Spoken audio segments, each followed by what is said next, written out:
கொடுமைமா, கொடுமை நடக்கு இந்த வீட்ல. என்ன செய்ய? எல்லாம் என் தலை எழுத்து. இடி கொடுமையா?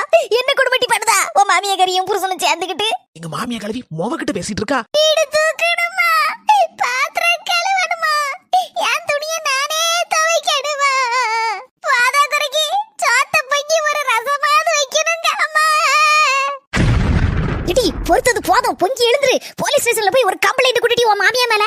ஏத்தே மர்மலா கேட்டியா? என் மோவளா உன் மாமியாரி ரொம்ப கொடுமைப்படுத்தலாம். பாத்திரம் நக்கி சொல்லுதாலாம், வீடு தூக்க சொல்லுதாலாம், அவ துணியை அவளே துவைக்க சொல்லுதாலாம், ஒரு ரசம் கூட வச்சு உனக்கு சோத்த பொங்க முடியலையான்னு படாத பாடு படுத்துதாலாம். அதுக்கு நீங்க என்னதே ஐடியா கொடுக்கீங்க?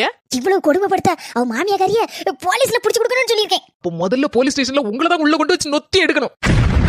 பின்ன என்னதே, நானும் இதே வீட்டுல தான் தூக்கே துடைக்கேன், பாத்திரம் கழுவுதேன், என் துணியை நானே துவைக்கேன், சோறு பொங்குதே. இதுல என்னதே நம்ம வீட்டுல நம்ம செய்வேன், வேற பக்கத்து ஆளா வந்து செய்யும். இந்த மாதிரி லூசுத்தனமான ஐடியாவெல்லாம் உங்க மொபைலுக்கு சொல்லது நிறுத்துங்க.